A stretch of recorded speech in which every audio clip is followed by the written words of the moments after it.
When the Methodist Church effectively withdrew from the central area of Liverpool, Barbara Glasson was asked to try something new. She spent a year walking the streets and meeting people, and out of that came somewhere else. It all started 6 years ago when I was sent as the Methodist minister to Liverpool without a church and without a congregation. So I walked the streets, I talked with people, and together we made bread. And from that process, this community has happened. There was a large Methodist Central Hall 2 streets over from here, which had in its day a big congregation and lots of activities, lots of good work going on.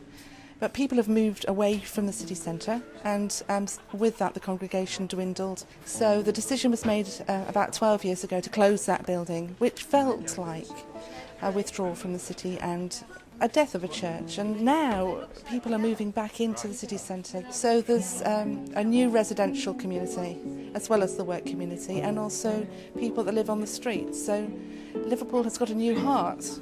And the question was, how can we be here ahead of that happening rather than always following a trend? How can we be ahead of a trend and be present for people as they arrive? Which is a really prophetic move on the part of the Methodist Church to want to be there for people in advance of their need. Bread making is more than just making something good to eat, although the bread's fantastic, but it's also about being able to stand round a table side by side with somebody. And what happens is that the smell of the bread and the process of making bread helps people to tell their story. Very quickly people share who they are and what their life experience is in a very easy and gentle way. And as the bread is made, so the stories unfold. And the amazing thing that has come from this experience, from this simple process of making bread and being with people, that a community has wanted to pray, has wanted to read the scriptures, wanted to explore faith, and also to worship, not just at on the bread days, but also on Sundays. I've worshipped now twice a month on a Sunday. I slept under a bush for 2 weeks and then started selling the big issue outside of the church in Bold Street where we are now. And since then I've been here Tuesdays and Thursdays for the last 2 years helping out as much as I can. And I said that this is not a church, this is a house of God.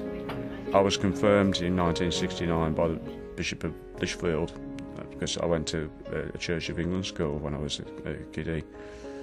But as I've grown older, I haven't bothered with it. But this to me is a very special place, and I love it very much. I couldn't swap it for the world.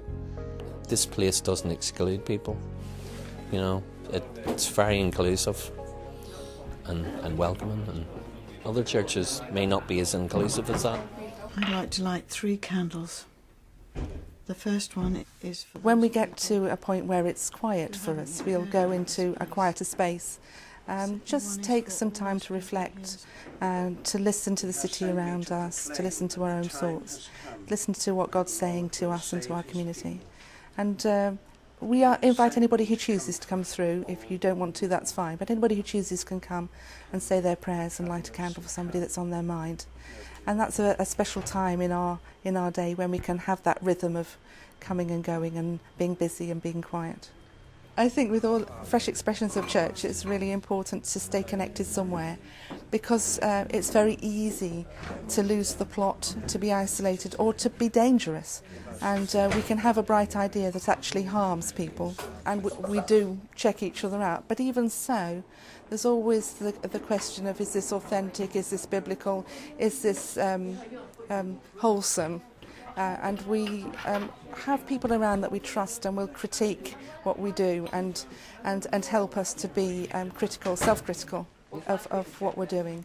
And I think the thing that I would encourage everybody to do in thinking about fresh expressions is to know your place, and that is walk and listen and attend to wherever it is you are. It might be in a village or in a city like we are. You can't take too long listening to the people that are around and where God is already. I believe God's ahead of us and to be discovered, and sometimes that's despite our best plan. We are a movement here rather than stuck in a church building, or all we own here are the chairs and the tables and the ovens. We could move at any time if we needed to.